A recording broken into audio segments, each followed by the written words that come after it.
9:30, so we're going to go ahead and get started.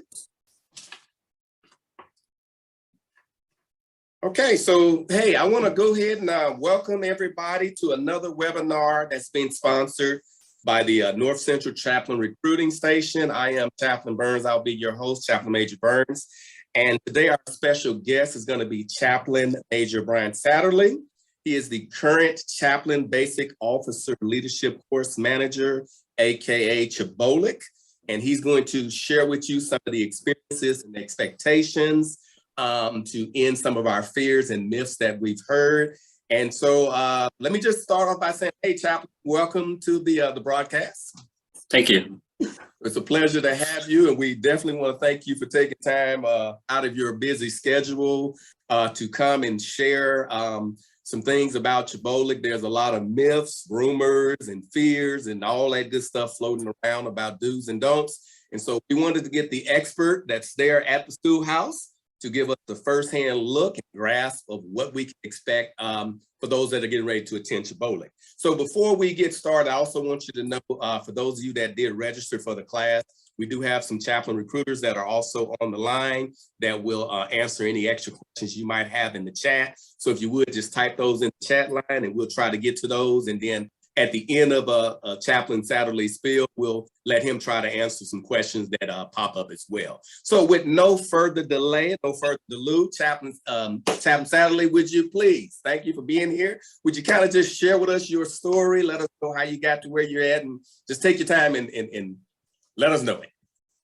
Thank you, Chaplain Burns. Before I get going, I just want to thank you and your team for inviting me to be a part of this webinar. It's an honor. It's very humbling. Thank you. And for all of you who are able to participate either live, this look like. What's the real deal of what's going on down there in Fort Jackson in Columbia, South Carolina for those 13 weeks of training that every person who desires to be an Army chaplain, regardless of how much military experience or lack of they have, needs to go through. A little bit about myself. I was born in New Orleans, Louisiana. I'm a big fan of the New Orleans Saints. Went to college in Virginia at the Virginia Military Institute. I commissioned in 2004. And real briefly, I was an Adjutant General Corps officer. I was a human resources lieutenant in the United States Army Reserve. Shortly after starting that, I felt the Lord calling me to be a chaplain. So I went to seminary, graduated seminary in 2007. And in summer of 2007, I came on active duty and came to the course, which was called CHBOLC at the time, Chaplain Officer Basic Course, that I am now the current course manager of 15 years later. The last 15 years have been fantastic. My faith has grown, gotten married, had a couple of kids, have been able to serve with and serve some amazing people around the world in service to God and country. Those places I've been stationed include Fort Bragg, North Carolina, Fort Carson out in Colorado Springs, Colorado, Fort Polk in the swamps of Louisiana, where two of my boys were born, and also Fort Jackson here in Columbia, South Carolina, and Fort Meade up in Maryland, with a few deployments overseas sprinkled throughout my time as an Army chaplain. The best thing that's ever happened to me, bar none other than my faith in the Lord, is I met my wife, Carrie, when I was stationed out at Fort Carson, Colorado. We're getting ready to this October celebrate 11 years married, and God blessed us with 3 boys, a 10-year-old, an almost 8-year-old, and a 1-year-old. They're our absolute joy and blessing. It's a true honor to be their dad and to be the husband to Carrie. I definitely married. Things I like to do in my spare time, a little more about me, is I like to exercise. I like to read, to include audiobooks. I consider that reading, and also like to attend my kids' sporting events. We are one of those sporting event families, constantly going to different practices, swimming, basketball, soccer. I'm in that phase of life now. So that's just a little bit about me, so you understand who is talking to you today.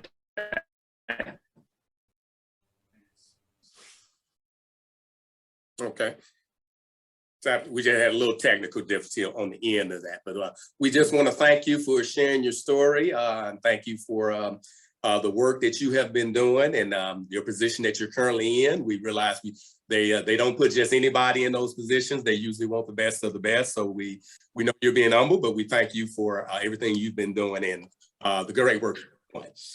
So with that being said, can you now, for those that are on the call and those that are watching, can you give us in any kind of format you want, expectations of CHBOLC, whatever, however you want to do it, just help us understand what to expect when we get to basic training as chaplains.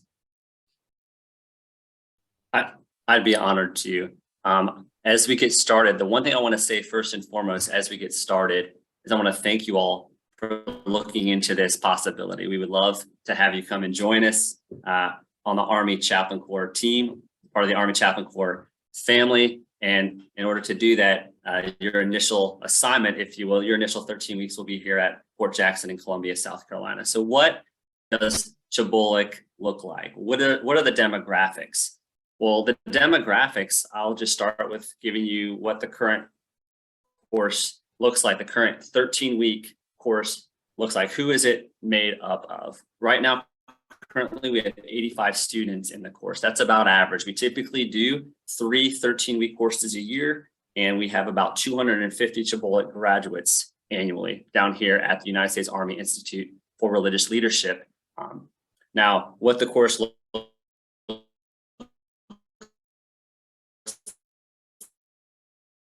like currently, we have students as young as currently we have about 30 different denomination and faith groups represented. We have an imam in the course. Currently, we have 5 rabbis. We have 9 Roman Catholic priests and or seminarians. And we have a bunch of different Protestant denominations. Out of our 85 students at this time, 18 are currently going active duty. We got 22 that are in the Army National Guard, and the remaining 45 are in the United States Army Reserve. Typically about 50% of the class, especially in the summer, which is the seminary in focus. You know, it's a great time to come if you're in seminary during a break between your spring and fall course. Typically about 50% of the class is a chaplain candidate, and the rest have already been accessioned as chaplains in one of the 3 compos, either on active duty, the United States Army Reserve, or the Army National Guard.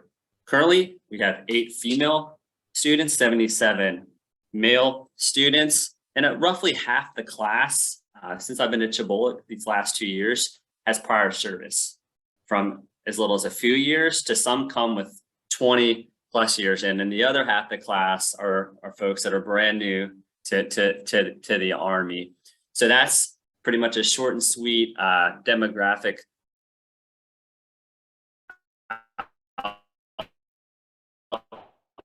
look of what an average look is broken down. The course broken down into 4 distinct phases. We have the direct commission course, which is the first 4 weeks. It's the basic training type phase. Then we have phase 1, 2 weeks long, phase 2, which we're currently in, which is 3 weeks long, and then phase 3, which finishes out the course, which is roughly another 4 weeks long. So we got 4 weeks, 2 weeks, 3 weeks, and then 4 weeks. Add that all up, 13 weeks. Now, if you come here and you're a session active duty, the requirement is that chaplain has to go through all 13 weeks, roughly 90 days, beginning to end. However, if you're part of Compo 2 and 3, you're in the National Guard or you're in the Reserve, you can choose to come for 1 or more phases. So we have individuals that come just during DCC and they choose to leave after DCC, or they may choose to stay to the end of phase 1 or phase 2, and many choose to stay throughout the entire course. They get here, they get in the mindset, they're making some great friends, they're growing a lot as soldiers, as officers, as chaplains, and they choose to stay with their cohort and do the entire 13 weeks together. However, if you come from Compo 2 and 3, the National Guard or Reserve, and that's just something that's not conducive to the other job you have at home or your family situation, then you can come here for any specific phase. And then you would just need to come back in a follow-on CHBOLC course to complete another phase or to continue on and complete the rest of the course. Now, what those phases look like, what the focus of each phase is. Our DCC phase, that initial 4 weeks is pretty much how do you become a soldier, or if your prior service, reacclimate yourself to being a soldier, because we have some individuals that it's been a few years or more than a few years since they've donned a uniform, either in the Army or one of the other services. So it's an opportunity to come here, and that's our basic training phase. Those first 4 weeks are almost identical to any other BOLC, any other basic officer leader course in the Army.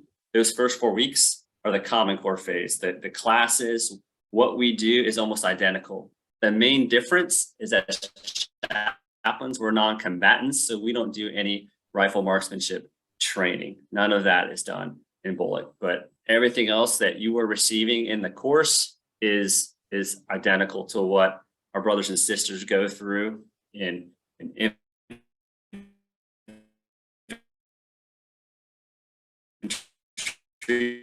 BOLC and FA BOLC, all the phase that we do certain training events during those first 4 initial weeks at BOLC that every soldier does who comes through Fort Jackson, South Carolina in basic training. In order for us to be able to relate to our soldiers, we need to do what they have done. We need to go through similar training, the same type of training that they've gone through. So what we do here at CHBOLC is that means we go out and do land navigation training. We teach you how to read a map and find points in the wood with a map, a compass, and a protractor.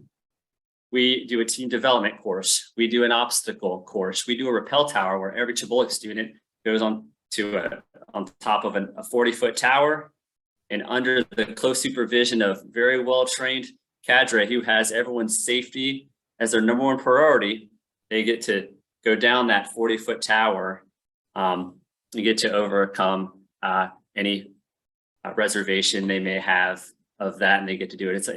It's a lot of fun. Students often really enjoy it, and they're often proud of themselves for having to do something like that many never thought they'd have to do. We also get to go through a night infiltration course, which is something that every basic training soldier does. It's basically every student gets to low crawl about 100 meters or so in the dirt over your heads while you're traversing that course. It's done in a very safe way. Soldiers have been through in their initial entry training and their basic training phase. So the whole point of those first few weeks, those first 4 weeks, is for us to learn how to become a soldier. Now, when we transition to phase 1, the big focus in phases 1, 2, and 3 is, okay, now we have the baseline of what it looks like to be a soldier. Now we're going to start building on that baseline, building on that foundation, and start getting into the weeds of what does it then mean to be an Army officer? What does it then mean to be an Army chaplain? Now, every student that comes here is an Army officer, and many have already been assessed as chaplains. And while you're here in CHBOLC, you'll be referred to either by your rank or last name, or if you're a chaplain, you'll be referred to as chaplain, because that is who you are. But this is the place where we get to learn as to what does that mean? How do I take all this great knowledge and wisdom and experience that I've had before coming to BOLC, and how do I mold that into becoming the best Army chaplain that I could be? That's the whole point of BOLC, is for all of us to come here and learn and grow together in all the different areas we need to learn and grow at: spiritually, physically, emotionally, psychologically, mentally, professionally, all those things that come together that make us the best Army chaplain that we can be, so that when we graduate BOLC and go to our follow-on assignment, wherever that may be, then we're able to take care of those soldiers in the best possible way, because those soldiers deserve that and require that of us as their chaplain. So once a student completes DCC, we move into phase 1.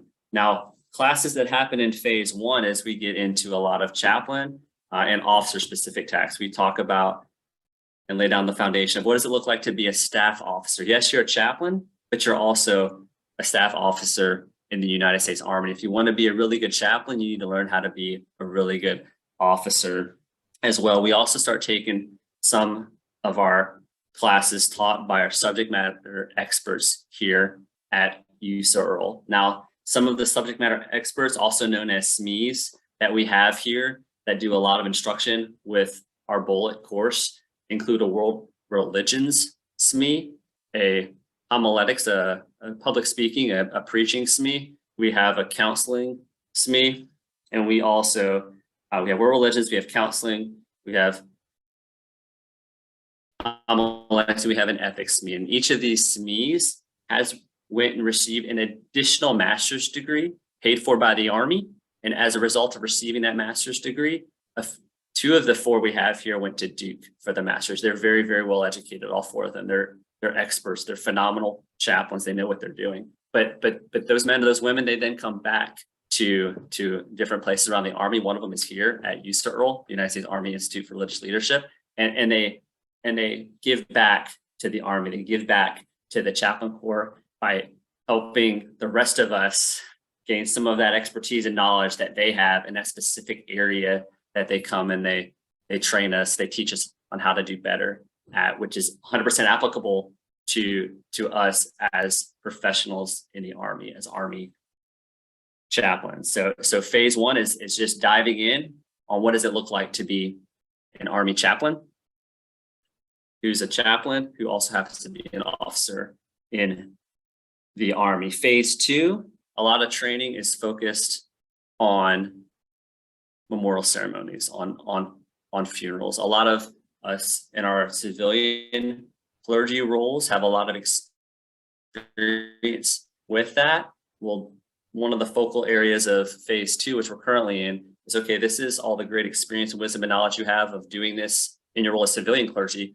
This is now what it looks like here in the Army. This is how we honor our fallen heroes in the Army. We also have a lot of classes on counseling starting today and going to next Wednesday. Currently in the course, our students are going to receive about 40 hours of training specifically in counseling by our counseling subject matter expert, who is someone who is working on becoming a licensed marriage and family therapist. He's very good at what he does, and that's what we're doing currently in CHBOLC over the next week. It's a lot of counseling, because as a battalion chaplain, you're going to be doing a lot of counseling for soldiers over a myriad of issues. They need us to be good counselors. Phase three, the big thing in phase three is capstone, which is a few-day event spent out in the woods, and it's the culminating event of the course. Everything you've learned in the 11, 12 weeks up until then is bringing you to this top of the mountain, this capstone experience, where different areas that you've trained with, that you've been trained on for the last 11 weeks will be looked at, and where you'll be evaluated at, and where you'll have different cadre say, you're good to go in this area, you're good to go in this area. It's a culminating event. Everything we do in CHBOLC leads us ultimately to that 3-day event out in the woods. It's a great day of growth. It's a great day of a lot of folks that get to capstone and they think, I've learned some stuff in CHBOLC, but they're kind of curious, hesitant about what capstone's going to look like. And then at the end of capstone, time and time again, these last 2 years, I can't count the number of chaplains who've come up to me and said, Chaplain Satterlee, I realized this about myself, and all this stuff I've been learning, either consciously or unconsciously, I now realize, and I'm ready to graduate CHBOLC and go out there and do great things for God and country. And that's always really exciting and really affirming to hear as a fellow chaplain who also happens to be their course manager. Now, that's a brief overview of the course. Now, what does an average day at CHBOLC look like? I kind of gave you the broad overview of what the 13 weeks look like, but an average day in a CHBOLC student. Well, an average day is we get up and we do PT currently from roughly 5:30 to 7 o'clock in the morning. We get up and do PT around that time frame. Then from 7 to 8:30 is an opportunity for folks to go do some personal hygiene, eat breakfast, and where most of your meals are at here while at CHBOLC are in an Army dining facility, a DFAC, which is basically a cafeteria. It's an Army cafeteria. where you stay in CHBOLC, other than our few nights that we spent out in the woods doing training, you stay in a hotel on an Army installation, which is within a quarter mile of where you'll be attending your classes. So it's within walking distance, and then the DFAC is within 100, 200 meters of where some folks are staying. So it's very close to, so it's definitely within walking distance. But what an average day looks like is we do PT in the morning, we have time for personal hygiene and meals, and the vast majority of meals while at CHBOLC take place in an Army DFAC. Now, whenever we do a training event, we can't make it to the DFAC during that breakfast or lunch or dinner time. We have the meals brought out to you.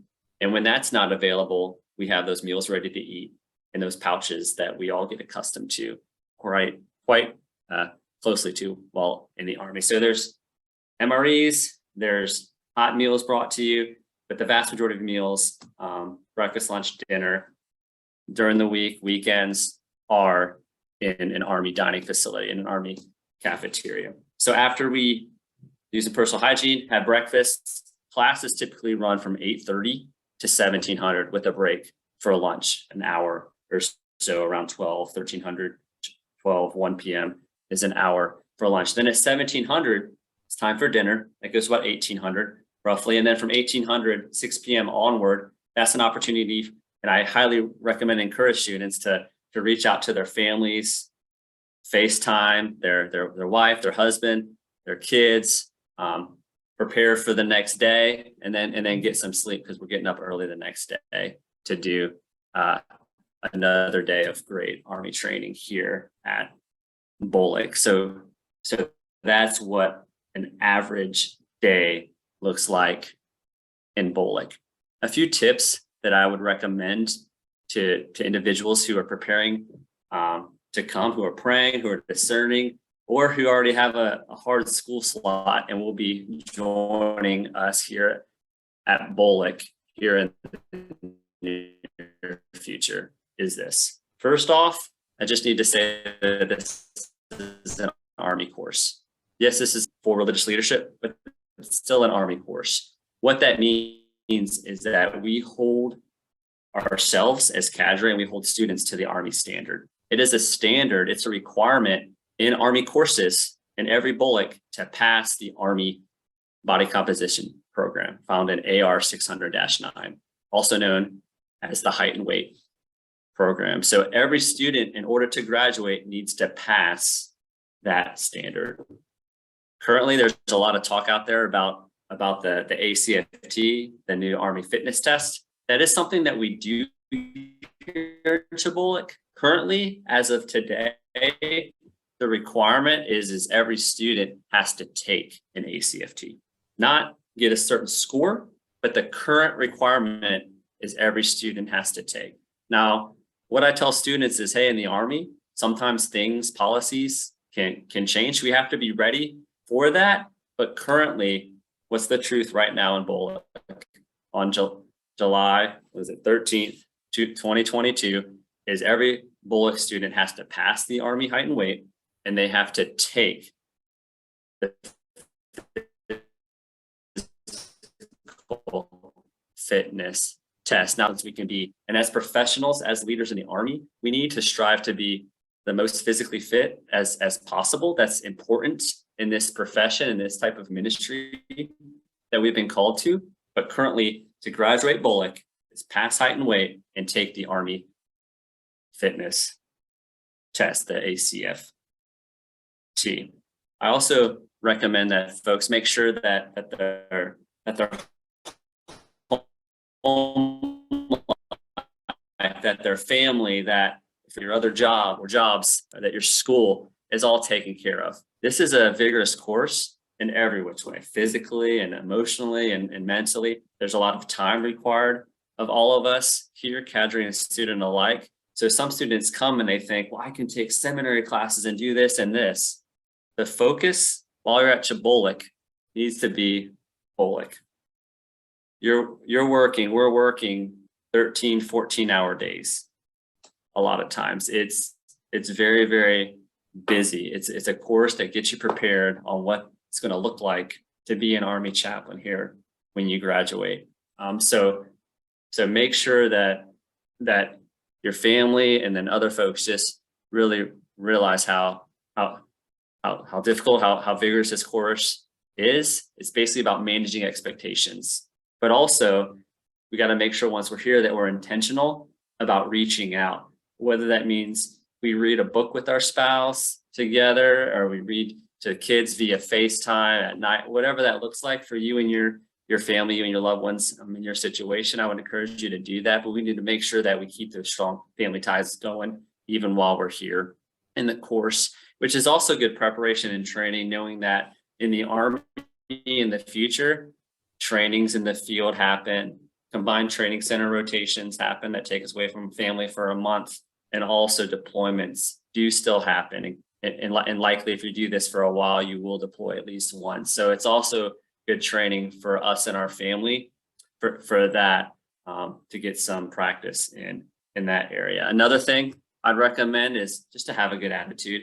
I'm a big believer in the adage that life is 10% of what happens and 90% of how we respond to it. Have a good attitude. Come here, just willing to learn. There's a student in the current class, he has the best attitude. His countenance is just, he always is just excited to learn. And whenever somebody says, hey, they make a correction on something that he's doing, whether it's on a paper or just like, hey, this is how you should have interacted with that person. He takes it, he's humble, he has a good attitude, and he's growing. And it's awesome. He's going to be a phenomenal chaplain when he gets to his unit. Have a good attitude. Have a good attitude. Something I say to every class that I've been the course manager of, I've been the course manager for a little over a year, is I tell them to let's just strive to get 1% better every day. None of us are perfect. We all can learn from each other. We all can learn from the different instructors. So let's have a good attitude. Let's set the goal to become 1% better every day. Because at the conclusion of these 13 weeks, if we've set that goal, if with every block of instruction, every class I receive, I recommend to students, hey, write down, if nothing else, one takeaway from the class, one thing you learned. At the end of the course, you'll have an almost book filled, which is takeaways and lessons learned and things that you can do that you're already doing, that you might want to start doing in order to become the best Army chaplain that you can be. Have a great attitude. Another one, so I ask folks, I encourage them to trust the process. The Army, sometimes things get asked of us that don't make sense, but we need to trust the process. We need to realize that, as Chaplain Burns said, my team of non-commissioned officers and fellow chaplains here are very, very good at what they do. This is a selective place to work. They're very, very good at what they do. They're among the best in the Army, in the chaplain corps. There's a lot that are out there that are great, and the ones that are here are great as well. So trust that if they're standing in front of us, they've been selected to be here. And if they're standing in front of us instructing, they've gone through the Army instructor course. They've gone through a cadre training course. They've gone through other trainings to have the opportunity to become an Army. Something's being asked of us by me as a course manager or someone on my team. Just trust that we want you to excel. We're praying for you. We're praying for your units. We want you to be the best Army chaplain you can be. And some of the things that we share is because we don't want you to make some of the mistakes that we maybe made these last 10, 15, 20 years that we've been in.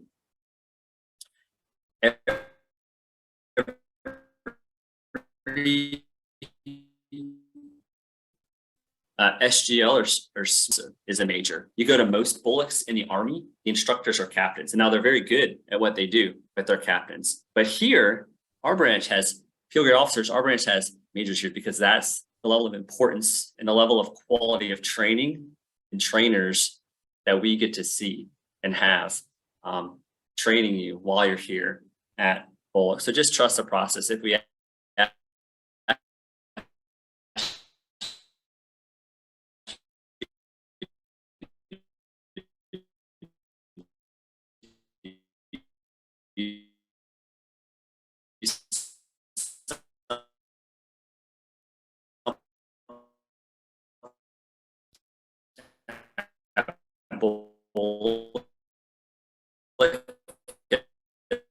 as an instructor for the last 2 years is the diversity, which is a very diverse group of chaplains. Even in the current demographics I share with you, they may differ, and they do differ religiously. They may differ in many other different areas, but they come here and they go through this course as brothers and sisters, right? As fellow chaplains, right? And they rely on each other to get through it. And then with every BOLC course, since I've been in the Army, going back to my BOLC course, folks leave here and have lifelong friends. A couple really close friends of mine are folks that I met in BOLC 15 years ago. And we've seen each other in places like Afghanistan. We've encouraged each other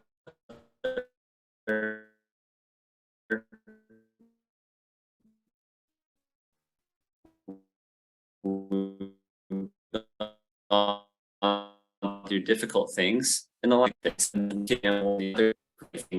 in this life alone. I believe we're here for relationships, my personal opinion, with God and with others. And that's something that we get to experience here at CHBOLC, that another person that we might not have gotten the opportunity based off of where we grew up or where we went to school or maybe where we worship. We might have not have had the opportunity to meet them, and we meet them and then they become one of our best friends. CHBOLC and in the diversity that we have here is truly one of our strengths. And it's a good snapshot of the diversity that you will be ministering to as battalion chaplains. There's going to be men and women in your BOLC class that you're going to have soldiers that more align with them religiously, right? Or in other areas of personal preference. And BOLC's a great place to become friends with folks who are different from us, so that when we get to that unit and we have a soldier that's of another denomination, of another faith, and we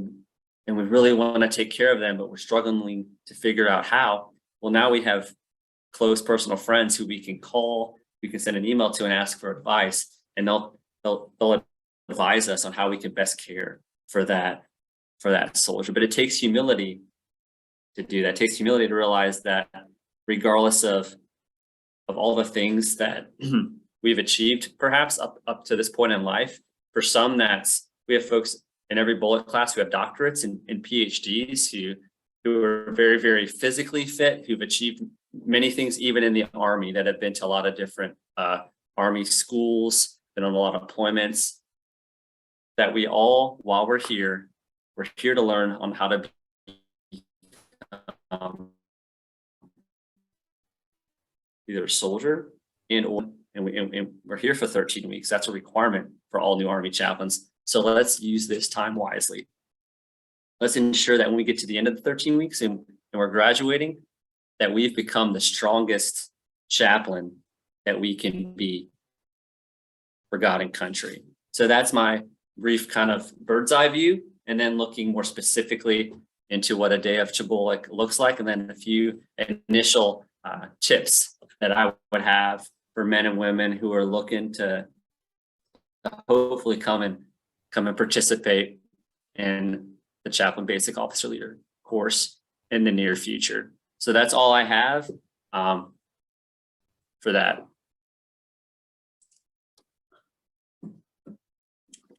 Sir Chaplain Satterlee, thank you for sharing the detailed information about the course.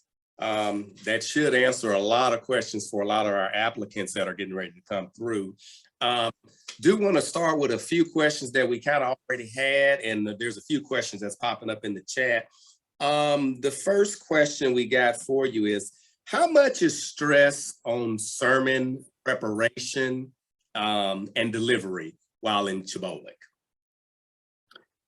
So one thing we do not do in BOLC is we do not grade anyone's theology. We are not a seminary. That is something that we do not do.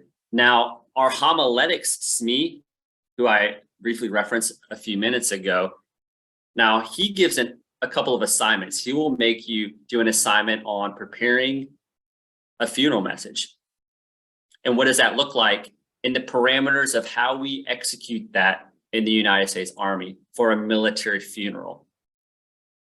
He will also give an assignment where he makes it, it's a requirement that every student needs to stand up in front of other students and give a memorial ceremony remarks. Now, there's a lot of training and coaching that goes into that assignment, but it's the student's responsibility then to take all the training they've received and the access they have to their instructors and to the homiletic SME, and to prepare a memorial ceremony chaplain remarks, just like they're going to do when they get to a unit and as a chaplain are required to give remarks during that memorial ceremony for one of their soldiers that's passed away.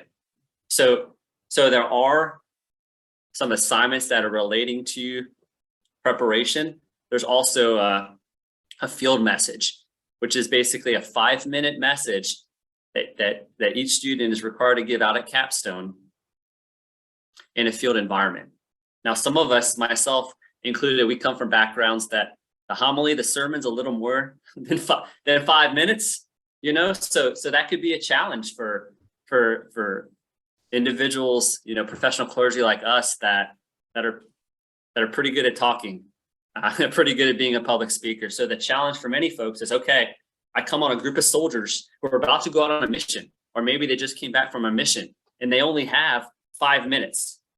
So I can't make it through, you know, my big long acronym that I learned in seminary. You know, I only have 5 minutes to give them a word to encourage them spiritually. And that's something that these soldiers need to sustain them in this field exercise or in combat. So yes, another assessment is, hey, you have to give a roughly 5-minute field service, because this is applicable. This is what you're going to be doing as an Army chaplain. Now, we also, of course, as chaplains, will lead chapel services, which are very similar to many of our services from our home places of worship. But here in Bullock, we're all about preparation. And yes, that's preparation for, okay, what do you do when you're in garrison? What do you do when you're not deployed? As a battalion chaplain, focused on both here at Bullock. So there are a few assignments that are related to public speaking, to giving a funeral and or memorial message, to giving a brief field service, a brief field message. But theology is not the focal point. It's simply the delivery of what you're asked to do. Okay, sir. So another question we got for you is, and I know you covered some of the accommodations and stuff like that for the chaplain. Are there drill sergeants? Should I expect to get there and get off the bus and somebody's, you know, making me get 2 push-ups, hollering, cussing, so, as a chaplain? So they don't do shark attacks here anymore at Fort Jackson for anybody, and we absolutely do not do that at Bullock. Now, roughly half the Army goes through basic training at Fort Jackson. There's about 11 basic training battalions that are here. There's a lot of soldiers that come through here in training. Now, for our course specifically, our cadre consists of field grade officer chaplains and also some incredible non-commissioned officers. Now, some of these non-commissioned officers used to serve in the role as drill sergeants in a previous assignment, but currently they are not in the role as a drill sergeant. They're here because they're very, very good at what they do. They're great non-commissioned officers. They're great leaders. They've been hand-selected to come here and train our Bullock students. But there is no shark attack. There are no individuals on the cadre team here at USO Earl, or specifically my team down at CHBOLC, that are operating in the role as a drill sergeant. Now, some of these training events we go to, some of the people that help us execute those lanes are operating in that role, but they're not going to be screaming. They're there as trainers for us. They're there to help us ensure that we're doing these events as safely as possible. They're there for those reasons, They're not there to yell and scream. This is an Army course. Customs and courtesies are huge in the Army. Discipline, respect is huge. And we hold each other as a cadre and our students to the high Army standard with that. But there's not going to be screaming. There are no shark attacks. There are no men or women operating currently in the role as drill sergeants here at BOLC. Thanks, Chap. There was a question concerning working with our chaplain counterparts, the 56 mics. Is there a time in training where that's actually happening, where we cross-train with them, or what should we expect on that part? So that happens minimally at BOLC. Just like, I mean, if I could use, pick a BOLC, field artillery BOLC, the logistics BOLC, right? The quartermaster BOLC, the infantry BOLC. When those men and women graduate those courses, they go to typically platoons, and they'll work alongside a platoon sergeant, roughly an E6, E7, staff sergeant for first class. Just like whenever a student graduates CHBOLC, they'll go and be assigned and work as part of a unit ministry team with the religious affairs specialist, right? Typically anywhere from a PV2, a private first class, to a sergeant, an E5. Now, just like in those other BOLCs, they do little to no training with those platoon sergeant counterparts. It's the same here. Now, sometimes during that capstone event, we're able to coincide our capstone with the current religious affairs specialists,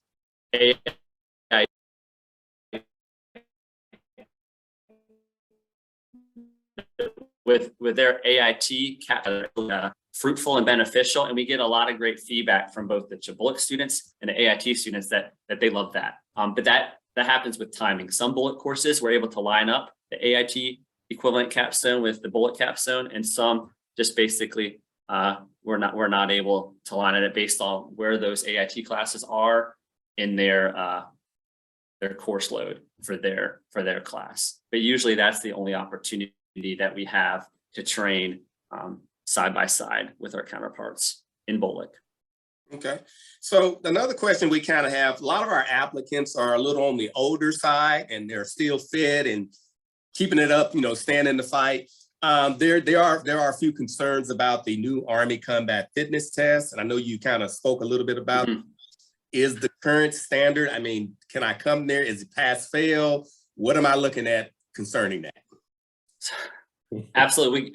We get that question roughly 6 to 8 weeks before our BOLC class. I have the rosters of everyone who's currently scheduled to attend BOLC, and I send an introductory email and say, hey, I need these things back from you all. Please get those back to me by this day. And then I send a few follow-up emails leading up to the course that has everything from a packing list to a welcome guide to other just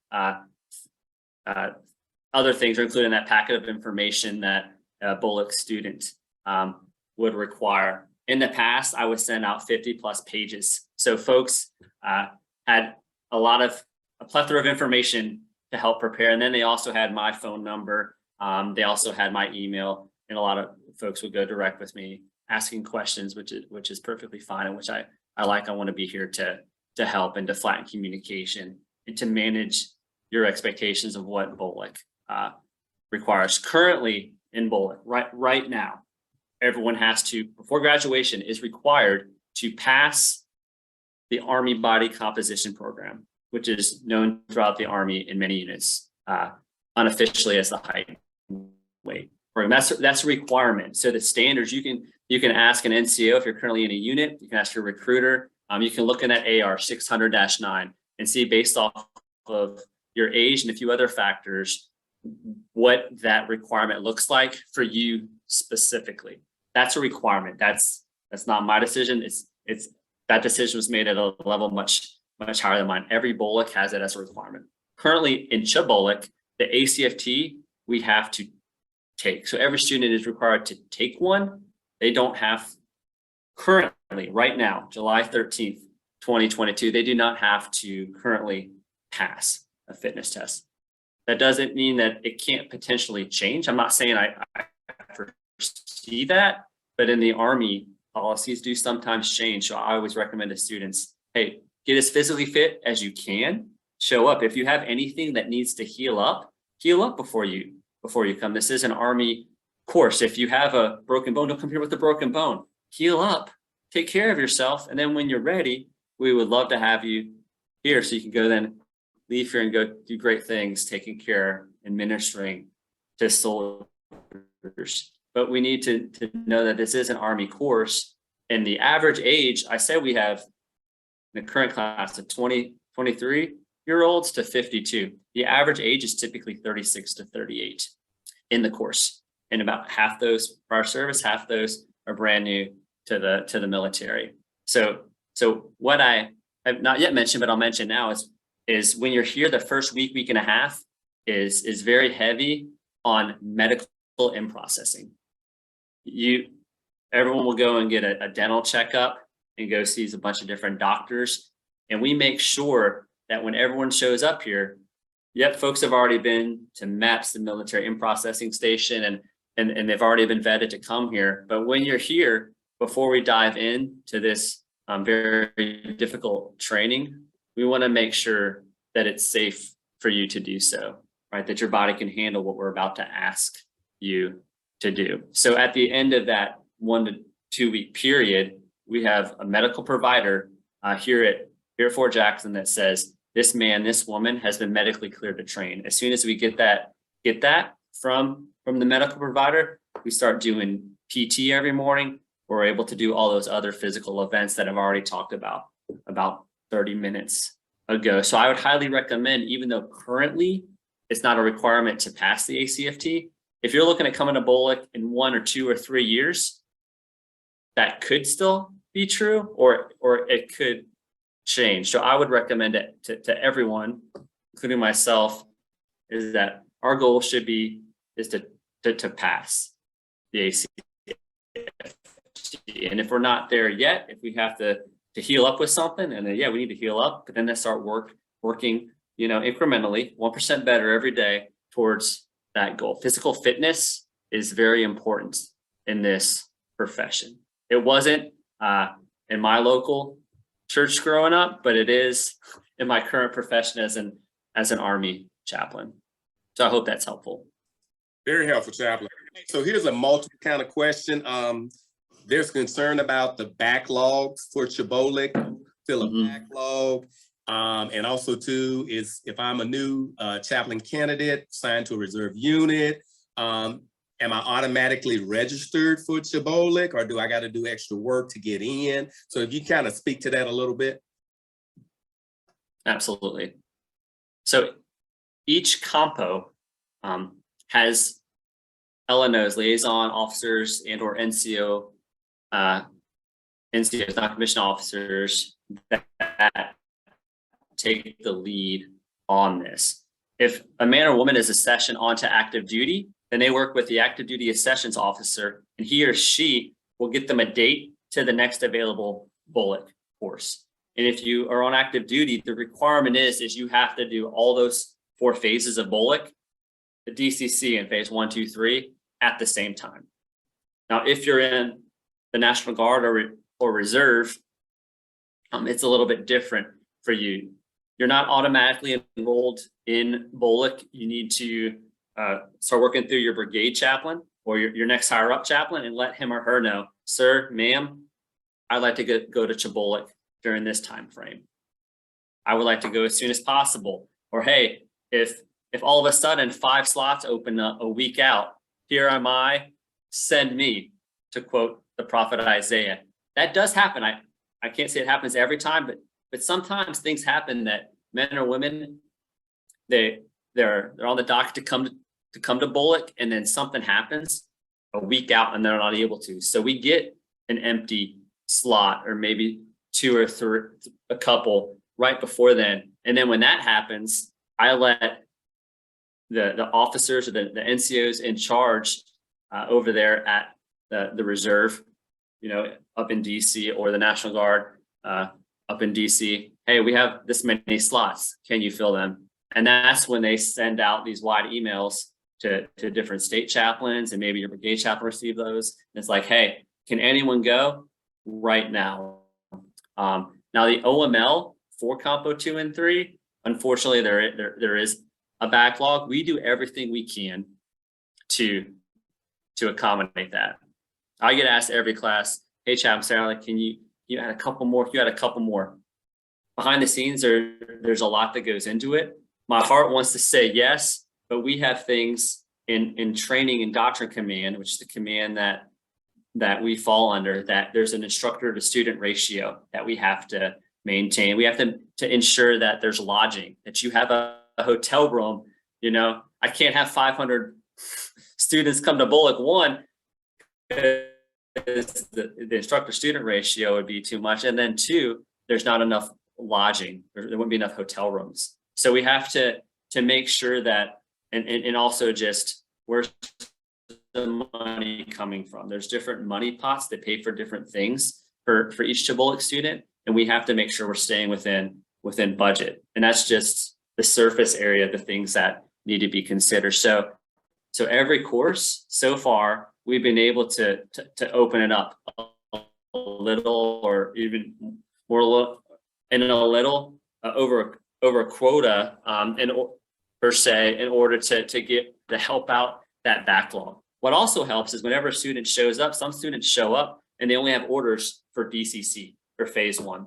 Since I've been course manager, I've told every course, if you've wanted to stay to the end of the course, you can stay. So we have students, 5, 10, sometimes 15, that come, and initially we're only projecting them here for DCC, but once they get here, I've done my homework. I made sure we have enough hotel rooms and the finances are good and all that other stuff for us to support those men and women staying the whole course. We offer them, hey, you want to stay to the end? You want to stay to the end?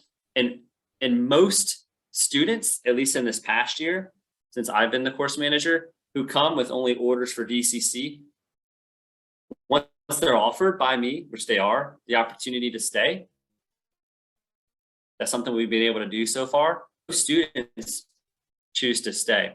We're not getting too many students that are phasing in and out, that are leaving after a phase, coming back a course or 2 later. Primarily, I believe, in addition to students just wanting to they're here, they've been going through it, they want to finish with their brothers and sisters that they befriended, and just knock it out. They also realize that backlog is a thing, and they want to make sure that they can knock out BOLC, because there's a time period, as most of us know, that once you're in the Army, you have to knock out BOLC. It's a requirement that your recruiter can go much more into. So what I recommend is, don't email me. I'm in charge of the preparation, the implementation of BOLC. I'm not in charge of necessarily the slots. You have to go through your brigade chaplain, your next hire chaplain up, sessions, recruiting. They can help you with, okay, this is how you would get a slot to BOLC, but it doesn't happen just automatically. You're going to have to, once you show up at your unit, start talking to that next hire chaplain up, talk to your XO, your active duty, talk to the accessions officer, and have them help you. And I would just respectfully just take a lot of initiative. And if you don't hear anything in a few weeks, follow up. Hey, sir, man, just checking in, because we'd love to get you to BOLC, and we understand the OML and the backlog. And myself, my team, and all the counterparts I'm talking about, we identify that as an issue, and we really are doing everything we can to address that. Thank you for that, Chaplain Satterlee. Now, I did hear you stress in your spiel the need to not be taking any seminary classes while you're going to CHBOLC. Your focus is supposed to be CHBOLC. Can you also, as recruiters, we kind of have a problem sometimes with some of our applicants that are going through CHBOLC. They don't seem to understand the need to continue to, when we're reaching out to them, to finish their next process with us. So when they're finished with CHBOLC, they can have a smooth process. And sometimes they're not even responding to us as the recruiters to keep them going.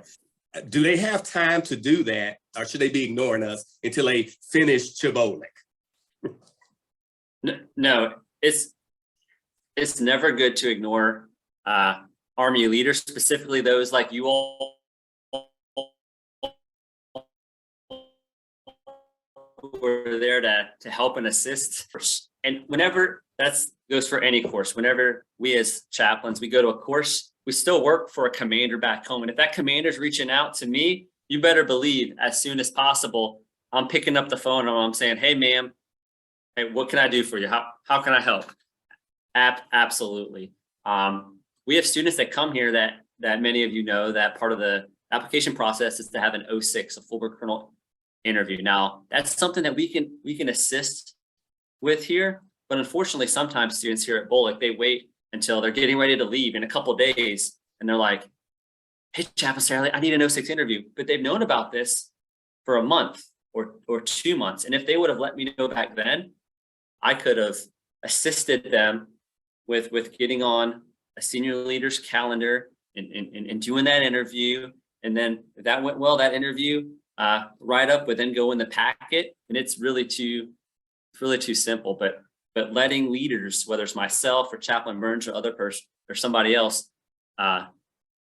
know with not a lot of time to react when you've known for a while, or when we're trying to reach out to ultimately help you with something. That's why we're reaching out. We understand if you can't call back because you're in a class, but at the next break or over a mealtime break, or at least by the end of the day, return that phone call. That's just common professional courtesy. I tell students, hey, whenever you get an email from a senior leader, send them back a message, sir, received, sir, got it, acknowledged, and will comply.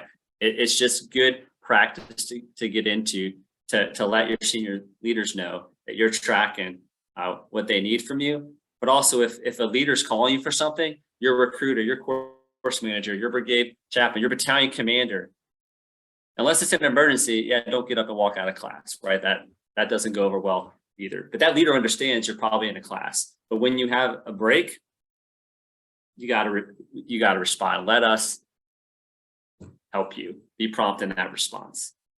Okay.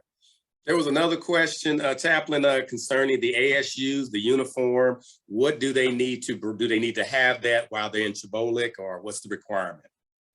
So 100%. Yes.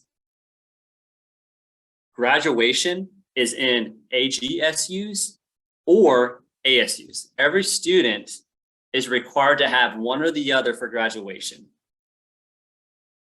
So we graduate in that uniform. So if you can get that squared away and show up with your AGSUs and or ASUs on day one, then you're already a go at that station. We have inspections throughout CHBOLC because some folks come here, they're new to the Army and they come from a location where they're hours and hours away from a military installation, or they just don't know all the ins and outs of what they need. So they show up and we're able to help them through that process. But if you show up and you're already square away, you already have your uniform and it's professional looking, then that's fantastic. I highly recommend that route if at all possible. But absolutely, we graduate in CHBOLC wearing either ASU or AGSU. And also, we're looking to start back up our dining out here in the next course. That's something that we're working on, and the requirement for that will to be an ASU and or AGSU as well. So that's at least 2 events that students moving forward are going to be required to be in that uniform for. Okay, appreciate that. I think you already asked this question for one of the applicants. And anybody that's in process or coming soon, they can expect to get an official checklist, do out thing of what they need to have, what they need to do. 30, 60 days prior? What's the time frame? Should they get that letter or email from you? 6 to 8 weeks, typically.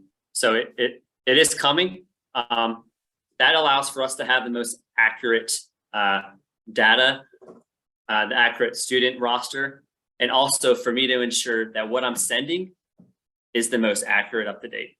I don't want to send out something too far in advance and then a month later saying, oh, by the way, that's changed, because it's the Army, that stuff happens. So you will be getting an email. Now, a challenge with that is we go off of the emails that are in ATARs. So whoever at your unit, or if it's someone at the National Guard Bureau or the United States Army Reserve headquarters, whatever email they put in when they reserve your BOLC slot in ATARs, that's the email it gets sent to. So every course, I have 3 to 5 students that a few weeks later, they come up and they say, hey, I never received this email, but I sent it to the email that was put in ATAR. So my recommendation is to whoever's doing your ATARs, find out whoever's getting you the slot, confirm what email was used. If you have a DoD one, you have a Department of Defense, and not everyone does, and you have to use a Gmail. Make sure it's a professional Gmail account, but if you have to use that one, that's okay for now, not in the future with ATARS class, but just make sure that's the email you're checking, and check it at least once a week, if not more often. In the military, every course, a couple times I get the excuse, well, I just didn't check that email. You're in the Army. I sent out this email weeks ago. I gave you a couple of weeks to send something back to me. That person is now late on that. And if you just would have checked your email. So one, make sure you know what email is being used to enroll you in the course. Make sure you're checking that one. And then the second one, yeah, make sure you know what email. And then 2, make sure you're checking that specific email. And if you get within 6 weeks of the course, if it comes to the second week of August for you all that are coming in the fall, and you have yet to hear from me, then that's when you start reaching out. But right now on my to-do list is no later than early August is to send out a welcome email to the current roster course in mid-September. Well, Chaplain Satterlee, we sure appreciate that. We're going a little bit over our time, but I do want you to just address one last thing for those people. I know you spoke about it. Mm-hmm. Will my family be able to visit me while I'm locked down 13 weeks? Am I on lockdown? What's my status as a chaplain candidate or as a member of the family? That's a great question. So we're Army officers. But the first 4 weeks are the basic training phase. So for the first 4 weeks of BOLC, students are not afforded the opportunity.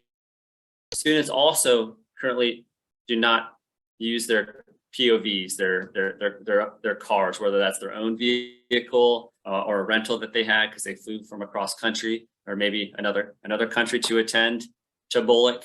Those first 4 weeks, the focus is on the training. And no one can leave post, right? And no one can drive around during post. Now that means for all training events, we have buses and we make it happen. We take care of every student to make sure they can get to train, they get to meals, all their basic needs are met. But that's what the first 4 weeks looks like. Typically after that's completed, students are afforded, based off of how well they did as a class in DCC, the opportunity to drive off post and they can go in a certain mile radius. They can go to Charlotte or Charleston. Most Saturdays we do PT in BOLC every Saturday during the first 4 weeks, and then typically every other Saturday after that. So more so than that, we're doing Saturday PT, but after PT till first formation, bright and early Monday morning, is typically a student's personal time to rest, to recuperate, to fellowship with each other, to go worship at their chosen place of worship, and also from phase 3 to the end, if they have family that comes into town, to spend some time with their family. Now, I've mentioned that each student has their own hotel room while they're here at the course. Now, the first 12 weeks of being at the course, no other student, no family member or friend is allowed in that hotel room. And the reason being that is because the Army is paying for that hotel room. That is in essence your BOQ. That's in essence your barracks while you're here. The Army is paying for the soldier, for the chaplain to have that room, not family members. Now, the last few classes, I was able to get special accommodation by the hotel for family members to come in and stay during graduation week. And that's something that I'm going to continue to advocate for. And hopefully we'll be able to continue on the world. We're coming in from South Korea for graduation next month, which is really exciting. But they're already spending a lot of money to travel here. In order to help out with the costs, we have we were able to get permission from the hotels directly from the leadership over there for our family members to stay in their students in their loved ones' room just for that last week. But visitation, that means if family members come in, whether it's from North Carolina or California, and you're off training, when you're off training at BOLC, that time is your time.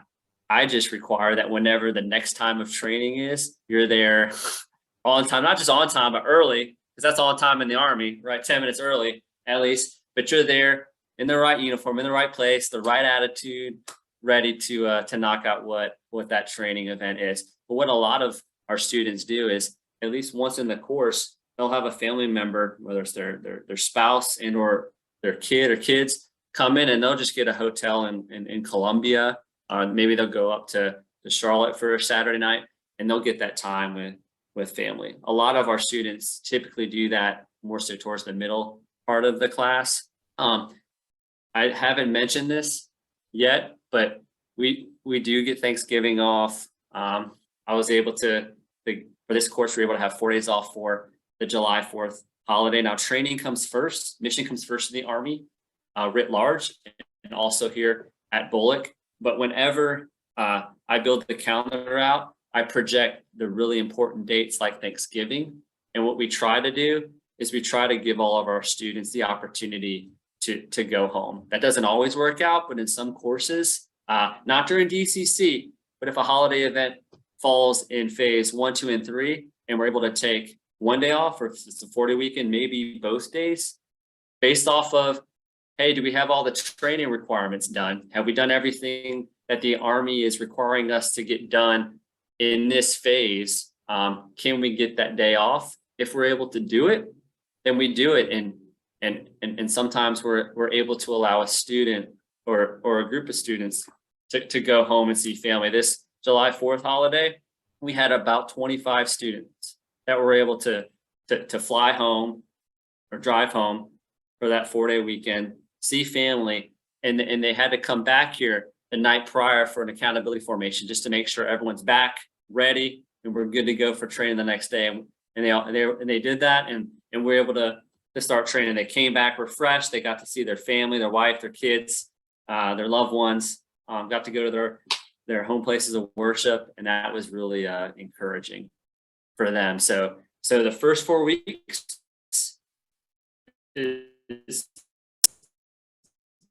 is more strict. Come in, not stay with them in the hotel, but to spend some time outside. The only thing I ask is, hey, when we're in class, we're in class. But if you're out of class, you all are leaders, you're Army officers, go spend time with each other, or a loved one that's coming to town, and we'll see you at the next training event. Thanks, Sam. Thanks for clearing that up.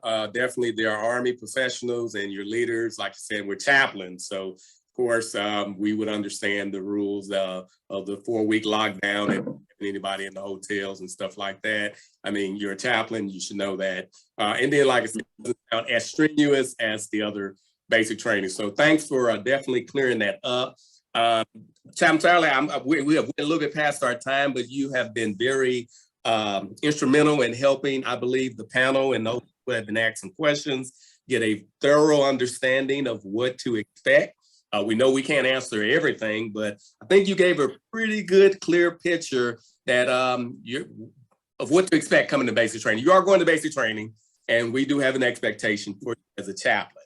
So I want to personally thank you for taking time out of your busy schedule. We know you got a lot of things to do as the manager there to come on this webinar hosted by the North Central Chaplain Recruiting Station. We do appreciate you very much. And before you go off, can you offer a little short prayer for those candidates and people that are getting ready to come to the class here shortly? Just a little short something. Absolutely.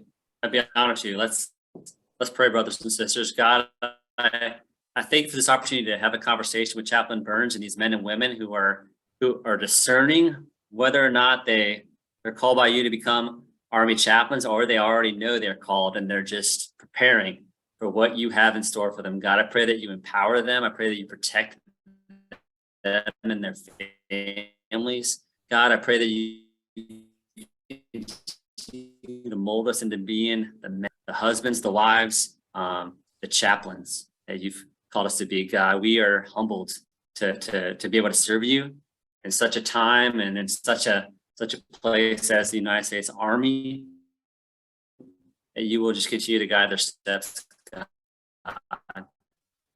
And that if they come to CHBOLC, that you'll open up the doors for that to happen, and that they can come regardless of the backlog.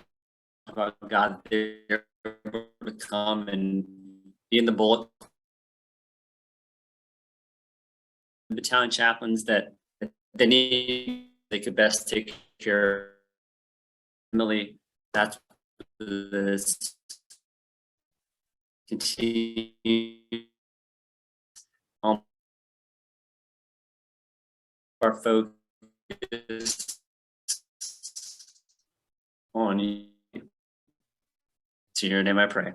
Amen. Amen. Thank you for that, Chaplain Satterlee. We want you to have a continued blessed rest of your day as you continue to manage all those fresh recruits coming into the schoolhouse. We'll look forward to getting back with you with further questions that we might have that maybe we couldn't get addressed. We thank all the people who are participating on this webinar and those that are on Facebook Live. And with that, I'm going to end with a little quote that says, in life, there are those who know, those who think they know, and those who observe the conflict between the two. Wisdom is always found in the middle of the two with humility. Everybody have a blessed day, and we'll see you on the next webinar. Thank you, Chap. Thanks. For God and country. God and country.